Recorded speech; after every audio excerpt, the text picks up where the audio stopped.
मला माझ्या वडिलांचे जे स्वप्न होते ते पूर्ण करायचे म्हणून मी इथं आले.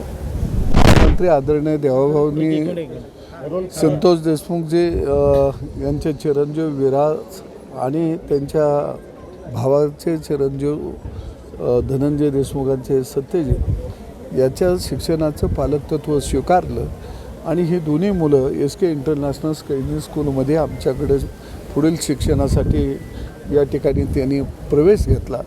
निश्चितपणानं आम्ही त्यांना चांगलं घडवू, त्यांना चांगलं शिक्षण देऊ आणि संतोष देशमुख हे एक सामाजिक आणि एक आदर्श सरपंच म्हणून त्यांनी काम केलेलं होतं. तेच काम त्यांचं या दोन्ही मुलांच्या हातून पुढं कसं जाईल या दृष्टिकोनातून आम्ही निश्चितपणानं प्रयत्न करू. मला माझ्या वडिलांचे जे स्वप्न होते ते पूर्ण करायचे म्हणून मी इथं आले.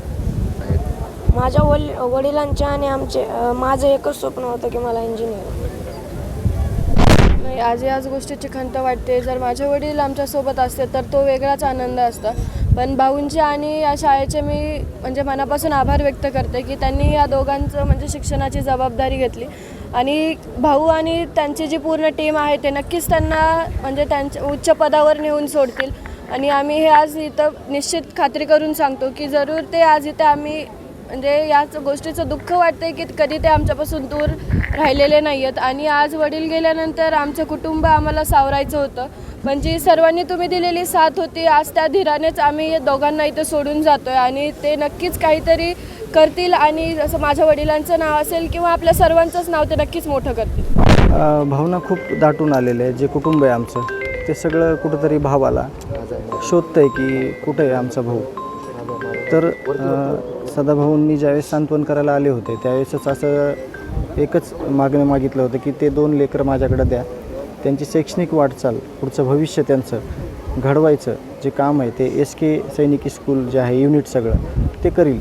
आज दुःख हेच आहे की आमच्यासोबत भाऊ नाहीत. आज तर हा क्षण बघायला माझे भाऊ असते तर सगळ्या कुटुंबाला खूप म्हणजे मोठं सुख वाटलं असतं, मिळालं असतं. आज तीच एक आयुष्यभराची खंत किंवा आयुष्यभराचं दुःख आमच्या मनामध्ये साठवून जशाला तसं राहणार आहे. परंतु त्यांच्या आशीर्वादरूपी त्यांच्या पुण्याईनं जे काही सगळं कुटुंब पुढं जाईल, जे लेकरं शिकतील आणि भाऊंची जी साथ आहे इथं जे भाऊंनी जे हे सगळं केलं आहे तर ते आम्ही कधीच विसरणार नाहीत.